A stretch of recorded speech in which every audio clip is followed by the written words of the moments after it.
ആലപ്പുഴയിൽ നിന്നും പുറത്തുവന്ന ഒരു 17 വയസ്സുകാരനായ വിദ്യാർത്ഥിയുടെ മരണവാർത്ത എല്ലാവരെയും ഞെട്ടിക്കുന്ന ഒന്നായിരുന്നു. എത്രയൊക്കെ ബോധവൽക്കരണങ്ങൾ നടത്തിയാലും ഇത്തരത്തിലുള്ള അശ്രദ്ധ മൂലമുണ്ടാകുന്ന മരണങ്ങൾ വീണ്ടും ആവർത്തിക്കപ്പെടുന്നുവെന്ന് പറയുന്നത് അങ്ങേയറ്റം ആശങ്കയ്ക്കിടയാക്കുന്ന ഒന്നുതന്നെയാണ്.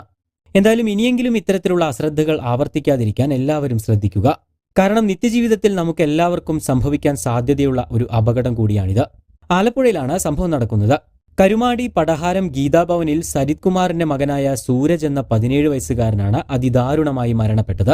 തകഴി ദേവസ്വം ബോർഡ് HSSലെ +1 വിദ്യാർത്ഥിയാണ് സൂരജ്. സൂരജ് ഒരാഴ്ച മുൻപ് ബന്ധുവീട്ടിലേക്ക് പോയപ്പോൾ ആ വീട്ടിലുണ്ടായിരുന്ന വളർത്തുനായയോടൊപ്പം സമയം ചെലവഴിച്ചിരുന്നു. നായുമായി കളിക്കുന്നതിനിടയിൽ സൂരജിന്റെ ദേഹത്ത് നായയുടെ നഖം കൊണ്ട് ചെറിയ ഒരു പോറലേറ്റിരുന്നു. എന്നാൽ വളർത്തുനായ ആയതുകൊണ്ട് തന്നെ അത് കാര്യമാക്കിയെടുത്തില്ല. അതുകൊണ്ട് തന്നെ പേവിഷ പ്രതിരോധ വാക്സിൻ എടുക്കുകയും ചെയ്തില്ല. എന്നാൽ സംഭവം കഴിഞ്ഞ ദിവസങ്ങൾക്ക് ശേഷം സൂരജിന് അസ്വസ്ഥതകൾ അനുഭവപ്പെടുകയായിരുന്നു. തുടർന്ന് വീട്ടുകാർ ആദ്യം സമീപത്തുള്ള ആശുപത്രിയിലും പിന്നീട് വണ്ടാനം മെഡിക്കൽ കോളേജിലേക്കും മാറ്റി. തുടർന്ന് ചികിത്സയിൽ തുടരവെ ഇന്നലെ മരണത്തിന് കീഴടങ്ങുകയുമായിരുന്നു. മരണശേഷം നടത്തിയ പോസ്റ്റ്മോർട്ടത്തിലാണ് പേവിഷബാധയേറ്റാണ് സൂരജ് മരണപ്പെട്ടത് എന്ന് സ്ഥിരീകരിക്കുന്നത്. വാക്സിൻ എടുത്തിട്ടും പേവിഷബാധയേറ്റുള്ള മരണങ്ങൾ ആവർത്തിക്കപ്പെടുന്നതിന്റെ ആശങ്കയിലാണ് ഇപ്പോൾ ജനങ്ങളെല്ലാം. അതിനിടയിലാണ് ഇപ്പോൾ കുത്തിവെപ്പ് പോലും എടുക്കാതെയുള്ള ഒരു വിദ്യാർത്ഥിയുടെ മരണവാർത്ത പുറത്തുവരുന്നത്. ഒരുപക്ഷെ ഈ വിദ്യാർത്ഥി കുത്തിവെപ്പ് എടുത്തിരുന്നുവെങ്കിൽ ഇങ്ങനെ ഒരു വിധി ഒരിക്കലും ഉണ്ടാകില്ലായിരുന്നു. അതുപോലെ തന്നെ വളർത്തുമൃഗങ്ങൾക്കും കൃത്യമായ ഇടവേളകളിൽ പ്രതിരോധ കുത്തിവെപ്പുകൾ എടുക്കേണ്ടതും അത്യാവശ്യം തന്നെയാണ്. ഇവിടെ അത് നടന്നിട്ടില്ല എന്ന് വേണം കണക്കാക്കാൻ. ഉഷ്ണരക്തം ശരീരത്തിലോടുന്ന ഏത് മൃഗത്തെയും രോഗബാധിതമാക്കാനുള്ള ശേഷി റാബിസ് വൈറസിനുണ്ട്.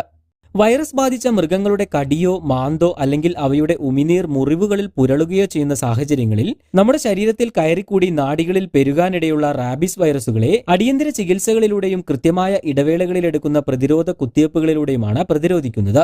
എന്നാൽ പേവിഷബാധ സംശയിക്കാവുന്ന മൃഗങ്ങളുമായി സമ്പർക്കമുണ്ടായിട്ടും പ്രതിരോധ കുത്തിവയ്പ്പ് കൃത്യമായി സ്വീകരിക്കുന്നതിൽ വരുത്തുന്ന വീഴ്ചയും ജാഗ്രത കുറവുമാണ് ജീവഹാനി വരുത്തിവെക്കുന്നത്.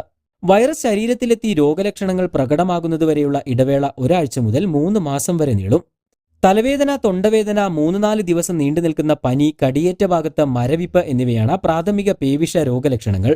വൈറസ് നാഡീവ്യൂഹത്തെ ബാധിച്ചു കഴിഞ്ഞാൽ ശ്വാസതടസ്സം, ഉറക്കമില്ലായ്മ, വെള്ളം തൊണ്ടയിലൂടെ ഇറക്കാനുള്ള ബുദ്ധിമുട്ട്, കാറ്റ്, വെള്ളം, വെളിച്ചം എന്നിവയുടെ സാന്നിധ്യം മൂലമുള്ള അസ്വസ്ഥത, മാനസിക വിഭ്രാന്തി, മരണഭയം എന്നിവ പ്രകടമാകും. പിന്നീട് മസ്തിഷ്ക വീക്കവും ഉണ്ടാകുന്നു. ഇതോടെ അപസ്മാരം, പക്ഷാഘാതം, മസ്തിഷ്ക മരണം ഇവ സംഭവിക്കാം. രോഗലക്ഷണങ്ങൾ പ്രകടമായാൽ അത്യന്തം വേദനാജനകമായ മരണം സുനിശ്ചിതമാണ്. കൂടുതൽ വാർത്തകൾക്കും വിശേഷങ്ങൾക്കുമായി ചാനൽ സബ്സ്ക്രൈബ് ചെയ്യാൻ മറക്കരുത്.